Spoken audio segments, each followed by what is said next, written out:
एक इम्पॉर्टेंट चीज है और मैं ये मानता हूं कि इसको एक्सपोज करना चाहिए। मैं मंत्री होने के बाद मेरा बोलना शायद लोगों को लगेगा कि मैं क्यों बोल रहा हूं। ये जो डीपीआर बनाते हैं, इतने घटिया क्वालिटी के डीपीआर बनाते हैं और हमको भी कोई शर्म नहीं आती कि वही प्रोसेस से वही गलत डीपीआर हम स्वीकार करते हैं, ना उनके ऊपर कार्रवाई होती है।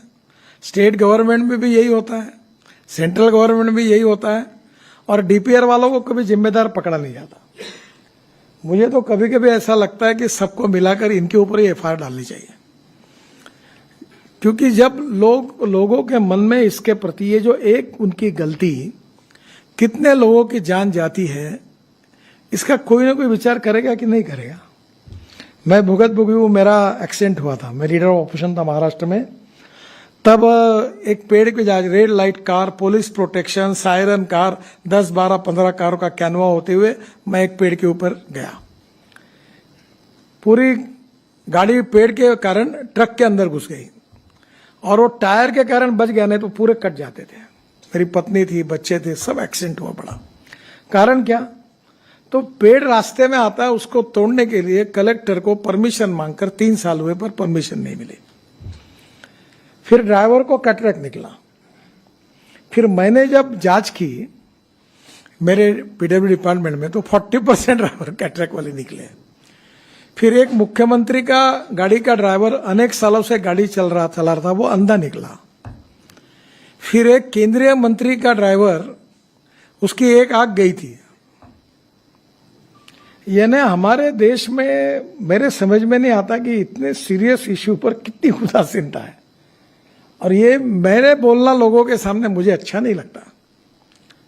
और इसलिए स्वाभाविक रूप से फिर कैंप शुरू हुए कैटरेक्ट चेक करने के। टोल नाके पर कैटरेक्ट चेक किया, चश्मे देने की बात हुई। अब हमने ड्राइवर के लिए एसी कैबिन लाई। मुझे लगता है कि ये इशू शायद हमारी ये कमी होगी कि इसका जो महत्व है लोगों की जान बचाने का, शायद लोगों को समझाने में हम कम पड़े होंगे। और इसलिए ये अवेयरनेस और तैयार करना होगा। कानून के प्रति डर भी नहीं और सम्मान भी नहीं। और एक बात ये रिपोर्ट के कारण सिद्ध हुई है, तो मैं पीयूष को धन्यवाद दूंगा, कि जो प्रॉब्लम्स है, जो समस्या है, जो ब्लैक स्पॉट्स है, उसको सुधारने के बाद, उसमें कुछ सुधार करने के बाद एक्सीडेंट में और डेथ में कमी आई है। तो इसका मतलब रोड इंजीनियरिंग और ऑटोमोबाइल इंजीनियरिंग में सुधार करने से कमी आ सकती है। अब ऑटोमोबाइल इंजीनियरिंग में तो बहुत सुधार हो गया। सब लोगों ने 6 एयरबैग लगाना भी शुरू कर दिया है। अभी स्टार रेटिंग भी हुआ है।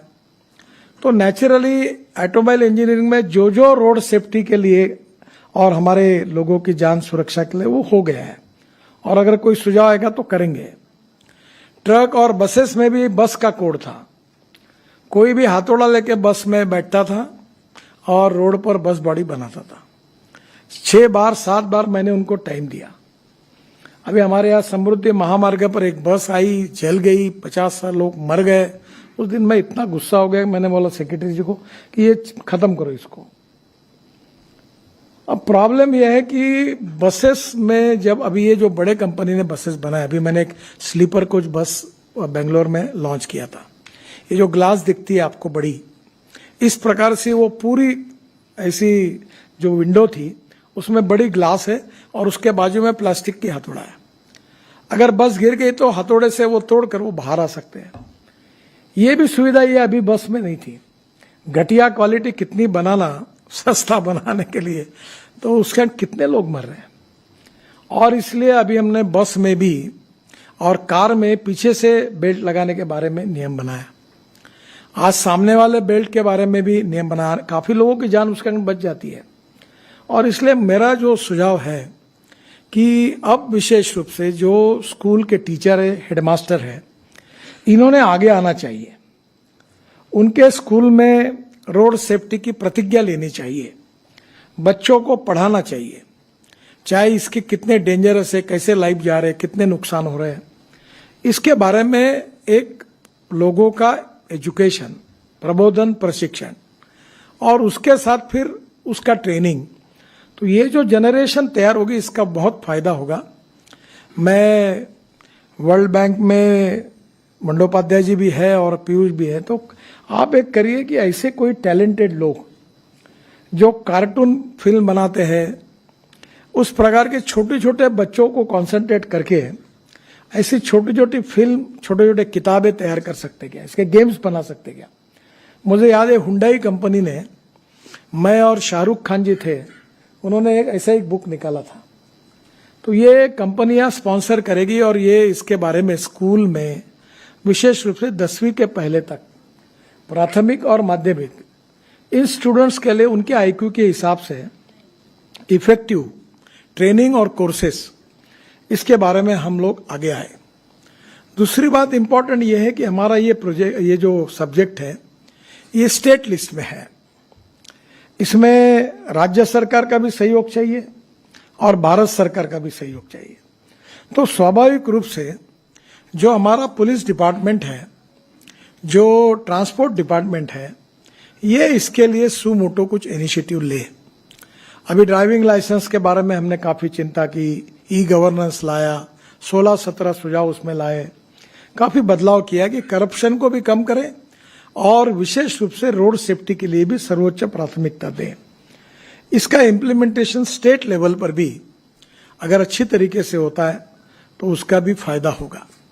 ये केवल काम सरकारी स्तर पर नहीं होगा, विदाउट सपोर्ट फ्रॉम सोसाइटी ये नहीं हो पाएगा। और इसलिए NGOs, universities, social organisations, schools, colleges और इसके साथ अलग अलग प्रकार के जो इवन पॉलिटिकल पार्टी का भी सहयोग लिया जा सकता है। इसके जो प्रोग्राम्स होंगे वो भी करने में सरकार की तरफ से हम सहायता कर रहे हैं, पर मैं समाधानी नहीं हूं। इसमें जो जो प्रकार के काम सरकारी स्तर पर होने चाहिए उसको और करने की आवश्यकता है, क्योंकि जिस प्रकार से वॉल्यूम बढ़ रहा है, 10% डेथ में और 12% एक्सीडेंट में बढ़ोतरी हुई, इसमें भी कभी कभी तो हमारे एक स्टैटिस्टिक डिपार्टमेंट है 5 साल पहले के एक्सीडेंट को नोट करता था। मेरे को इतना गुस्सा है, मैंने पूछा तुमको पगार 5 साल बाद दे दे, फिर तो 5 साल का डाटा इकट्ठा करे तो 5 साल के बाद पगार दो इनको। यानी कोई शर्म भी नहीं आती है। I am sorry to use this word. और इसलिए पहले मैंने कहा कि कुछ भी करोगे, एक्सीडेंट होने के बाद वहां का पीडी है, आरओ है, वो रजिस्टर करे और तुरंत 15 दिन में हमको पता हो जाए, और इमीडिएट कुछ ऐसे मेजर्स है जो वो कर सकते हैं कि भाई एक्सीडेंट हुआ तो तुरंत वो रोड की दुरुस्ती करें। हमारे यहाँ एमपीज के इसमें हमने अपघात निवारण कमेटी, एक्सीडेंट निवारण कमेटी अपॉइंट की, उसमें पब्लिक रिप्रेजेंटेटिव और एमपी और कलेक्टर को जिम्मेदारी दी। पर इसमें जो जो अवेयरनेस और इसके लिए जो काम होना चाहिए उसकी गति बढ़ानी होगी, और ये बहुत गंभीर समस्या है। इसमें 2 प्रकार की बातें मुझे लगती है। पहली बात कि रोड सेफ्टी में एक्सीडेंट्स क्यों हुआ है और डेथ क्यों हुई है, और दोनों का संबंध रोड डिजाइनिंग से क्या है, ऑटोमोबाइल इंजीनियरिंग से क्या है। कम से कम ये तो हमारे रीच में है कि इसको हम पूरा कर सकते हैं। कुछ ऐसे एक्सीडेंट्स हो सकते हैं कि जो हम सब कुछ करने के बाद भी होंगे, उसका कोई इलाज नहीं है, पर जिसके कारण है वो कारणों को ढूंढकर उस समस्याओं को किसी भी स्तर पर, प्राथमिक स्तर पर उसको पूरा करना, और इसके लिए पब्लिक अवेयरनेस तैयार करना।